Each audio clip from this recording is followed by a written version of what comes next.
लुटेरी बीवी। नीता का परिवार उसकी शादी कराना चाहता है, पर नीता को अपने बॉयफ्रेंड से ही शादी करनी होती है, जिसके लिए परिवार तैयार नहीं होता।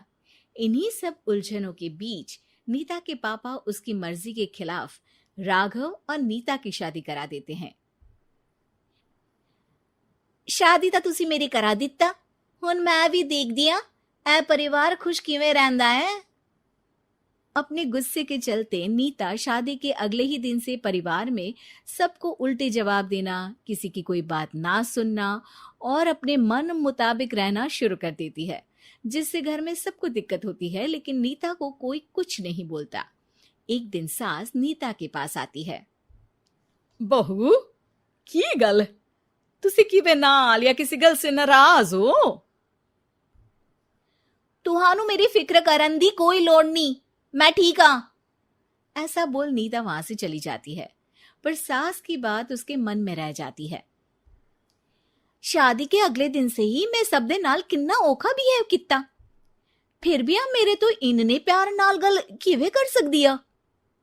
मां नू नफरत करनी नहीं आउंदी, ऐस करके वो सोचती आ कि एक ना एक दिन तुम्हारा गुस्सा भी खत्म हो जाऊगा। यह कदे नहीं हो सकता।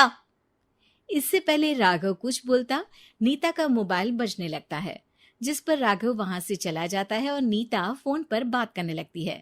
जिसके बाद अगले दिन से नीता की जैसे ही आत्मा बदल गई हो, वो बिना किसी के बोले घर के सारे काम कर देती है। उसकी ऐसी काया पलट देख राघव और उसकी माँ हैरान रह जाते हैं। बहू तबियत शबियत ता ठीक सी? तबियत छड्डो मां, मैनू लगदा इसदा दिमाग हिल गया। ए तुसी दोनों की गल करी जांदे हो? मैं ठीक हाँ ते मेरा दिमाग भी। बस आज रियलाइज हो गया कि मैं अपने गुस्से विच कितना प्यारा परिवार ठुकरा रही सी। नीता की बात सुनकर सब बहुत खुश होते हैं और अब नीता सास की सेवा से लेकर पति की हर बात मानने लगती है, जिसकी वजह से कुछ ही समय में घर की सारी भाग दौड़ उसके हाथों में आ जाती है। उसी के साथ सास और राघव भी हर काम के लिए नीता पर ही डिपेंड हो जाते हैं। नीता मेरा लैपटॉप किथे आ? बहू मेरी दवाइयां। अब नीता अच्छी पत्नी और सर्वगुण संपन्न बहू बन गई होती है और इसी तरह विश्वास जीतते हुए एक दिन तिजोरी की चाबियां भी उसके हाथ में आ जाती है। ऐ हुई ना गल, हुन आएगा जिंदगी विच स्वाद। तिजोरी की चाबियां हाथ में आती ही नीता एक रात सास और पति के सोते ही सारे गहने और कैश लेकर घर छोड़ अपने बॉयफ्रेंड के पास चली जाती है। रवि मैं आ गई, अब सानू कोई अलग नहीं कर सकता। ते वेख मैं सारी ज्वेलरी ते कैश भी साथ ले आई। नीता की ये बात सुनकर रवि खुश हो जाता है और वो दोनों साथ रहने लगते हैं, जिसमें नीता पूरा समय काम करती है तो रवि उसके लाए पैसों पर ऐश करता रहता है। मैं तेरे तो प्यार कर दिया ता करके ससुराल छड़ाई, और एक तू आ जो पैसों दे आगे कुछ भी नहीं देखदा। ओ महारानी अपने काम तो काम रख, मेरे ते जुबान लड़ान दी जरूरत नहीं, वरना इस घर तो बाहर कर देना है। ऐ मेरा घरा तेरा ससुराल नहीं, जीवे मन किया रहली इथे रहन लाई, हाथ चला जुबान नहीं। रवि की बातें सुन नीता के सिर पर जैसे आसमान ही टूट जाता है।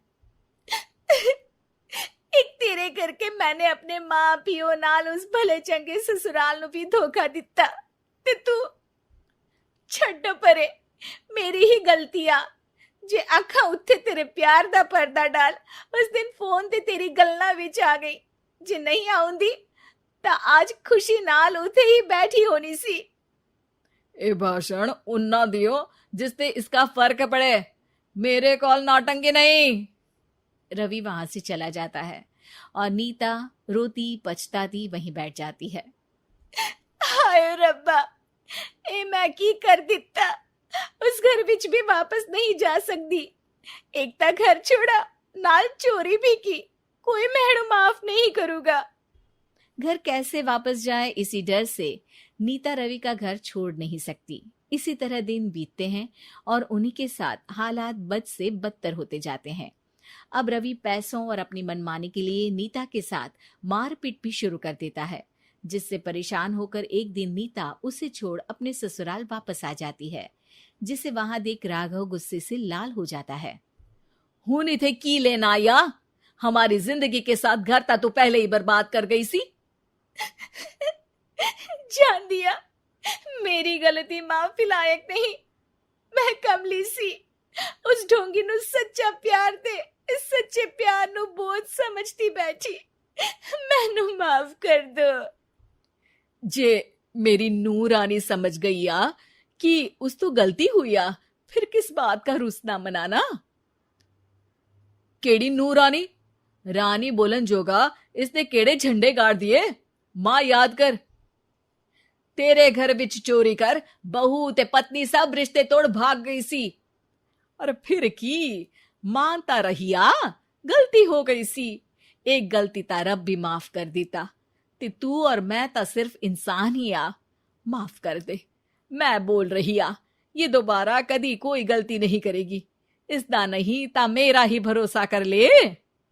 ठीक आ, जिवे तुहानू ठीक लगे, पर इसे बोल दे मेरे कोलो कोई उम्मीद ना रखे। तुसी जीवे कहोगे। अब सास हर रोज राघव को मनाने की कोई ना कोई नई तिकड़म बताकर नीता को उसके पास भेजती रहती है, जिससे कुछ समय बाद नीता का पछतावा और कोशिशें देखकर राघव भी उसे माफ कर देता है।